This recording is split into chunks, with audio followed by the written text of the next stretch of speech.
Do you need to be worried about nipple confusion? Let's talk about it. So maybe you were thinking about breastfeeding. Now, there's two different journeys with breastfeeding, and there's one where you're, say, a stay-at-home mom or work-from-home mom, and you're gonna full-time breastfeed them, like indefinitely. Then there's the other one who wants to breastfeed, wants them to get breast milk, but you are gonna return to work, and they're gonna be with a care provider, whether that's daycare, grandma, or a nanny. Whatever the case is, you're not going to always be able to directly nurse them, and they are going to take a bottle. The first thing I want to get out of the way is, what is nipple confusion? So I feel like in the past, nipple confusion to some people has meant it's confusing to give them a pacifier, or they will advise breastfeeding moms in the hospital not to introduce a passy. Like, don't give breastfed babies a passy. That is not at all what nipple confusion is. Nipple confusion is actually kind of a misnomer or improperly named. Babies don't really get confused per se.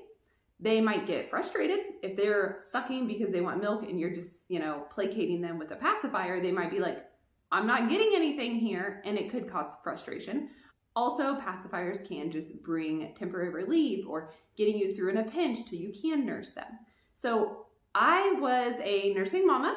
I don't want to say stay at home because I did nanny, but my babies were with me. So I was the direct breastfeeder, and I didn't worry about bottles. We did pacifiers pretty much from the get-go, and it was fine because I understood that nipple confusion isn't about confusing them. It's about lazy babies and creating lazy babies, okay? So with nipple confusion, what people are afraid of is that they will refuse the breast. They will quit breastfeeding. They don't quit breastfeeding because you gave them a pacifier. No, they quit breastfeeding because you gave them a bottle with a fast flow, or even just a moderate flow. And drinking out of a bottle is much less work and much easier than breastfeeding. When it comes to breastfeeding, sometimes it takes a minute for the milk to really let down and get going and get that flow. So baby has to work for it.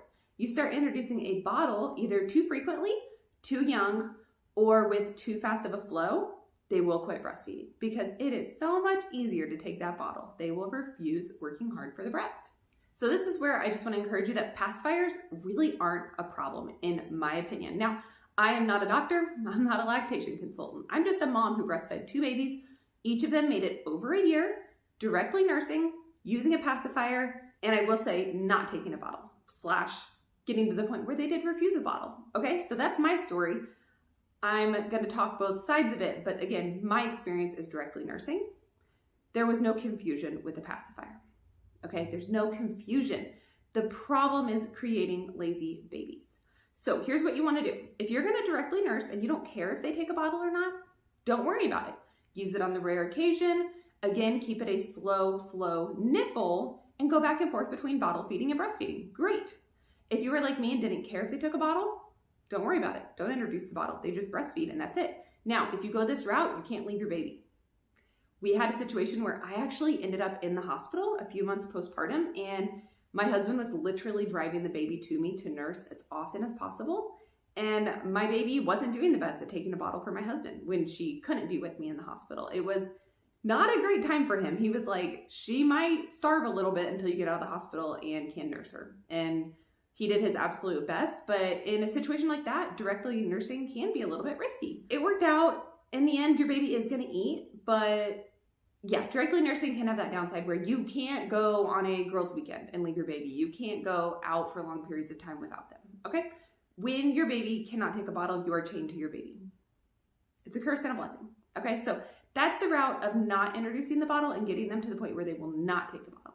Now, say you are the mama who wants to breastfeed, but you do have to return to work and leave your baby, and you do absolutely need them to take a bottle.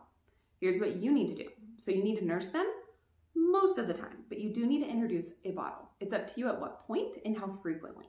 I would do it fairly early, and I would do 1 bottle a day. Slow flow nipple, keep it flow like the lowest level, maybe even a preemie flow. Make them work for it, but make them get used to the bottle. And like I said, I would do it daily, but only about once a day, maybe twice a day. And as you're getting closer to going to daycare, increase the frequency ever so slightly, but you do want to maintain your supply. So when they're bottle feeding, you're pumping, maybe you pump and then put it on a bottle for them. However, you're able to do it with you and your husband in your individual situation. They will quit breastfeeding if the bottle is too easy. So keep the flow difficult, okay? Nipples are labeled. There's P for preemie, and then there's like a 1, 2, 3, and so on. You want the most difficult, okay? You want the slow flow nipples. This will keep them more willing to go between bottle and breast. It'll keep it more similar. I hope that makes sense. Overall, that's pretty much it on nipple confusion. Passies are not the problem. It's creating lazy eaters, okay? Lazy babies that don't want to work for that breast milk anymore, and they say, give me that bottle. It is so much easier.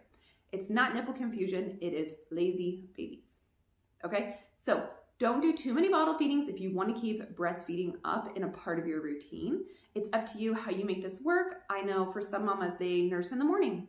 Then they go to work, they pump while they're at work, they get home, they nurse their baby immediately, and they nurse them around dinner time, and they nurse them at bedtime, and any nursing through the night.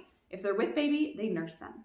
And when they're away from baby, they will do the bottle feedings, okay? Like the childcare provider, grandma, nanny, daycare, whomever. It is completely up to you how you navigate your breastfeeding journey. I just want to encourage you though, not to be afraid of the pacifier. Completely up to you if you want to use one or not. I used a pacifier for both my babies and they both nursed for over a year. When it comes to bottles, I do recommend only going with one type of bottle.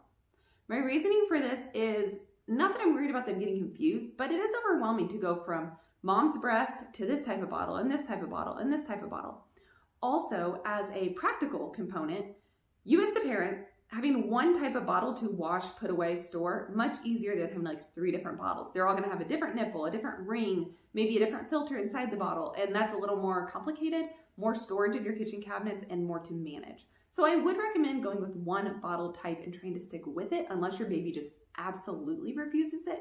Then dabble, but whatever you find works, stick with it. Stick with one type.